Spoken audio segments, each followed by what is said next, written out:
Bonjour et bienvenue dans ce second épisode consacré à Kaspersky pour Office 365. Sans plus attendre, connectons-nous sur cloud.kaspersky.com. Avant de rentrer dans l'espace de travail qui nous sert pour la démonstration, un petit rappel, vous trouverez un onglet Licences qui vous permet de gérer les licences d'un point central si vous avez plusieurs espaces de travail. Et vous trouverez également une section Commentaires où vous verrez les évolutions du produit au fur et à mesure qu'elles sortent, puisque, je vous le rappelle, on est en mode SaaS, donc l'énorme avantage, c'est que très régulièrement, le produit a de nouvelles fonctionnalités. Pour rappel, dans la précédente vidéo, nous avons surtout fait un focus sur la section protection.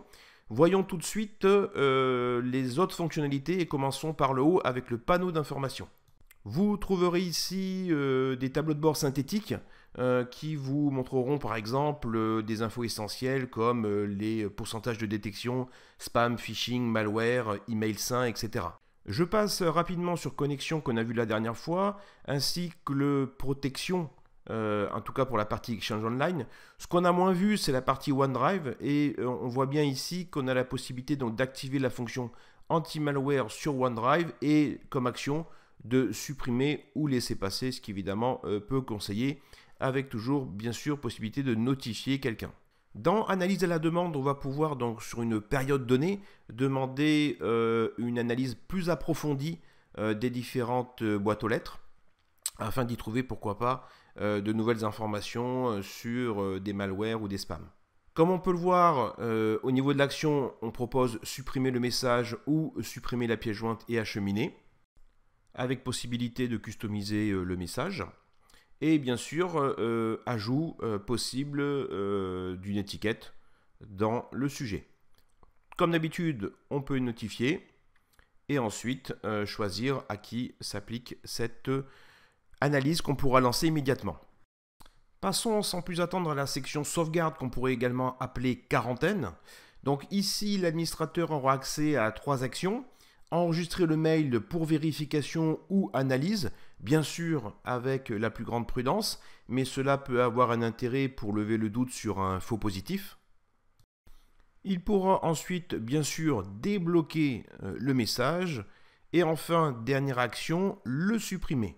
Au passage, notez les petits symboles sur la dernière colonne qui indiquent si c'est Kaspersky ou Office 365 qui a découvert le spam ou le phishing ou le malware le premier. Enfin, pour terminer avec la quarantaine, on trouvera un champ de recherche bien utile.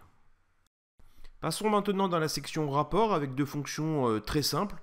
La possibilité de générer sur une période donnée un rapport au format PDF, donc on peut le faire immédiatement. Voilà, il ne va pas tarder à s'afficher. Donc rapport qui rappelle bien sûr ce qu'on trouve dans les tableaux de bord.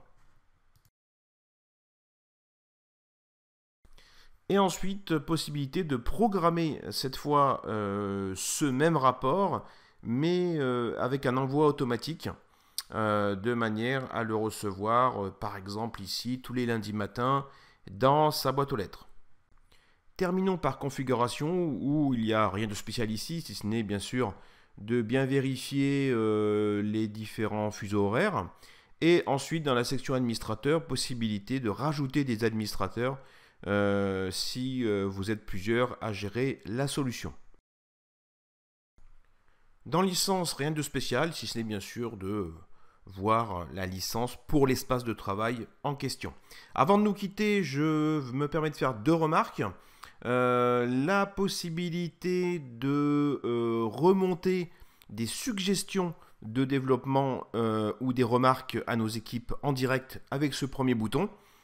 Et ensuite, la possibilité de partir directement sur l'aide en ligne qui se trouve maintenant sur un site unique qui est help.kaspersky.com/fr où vous trouvez l'ensemble de la documentation de tous nos produits.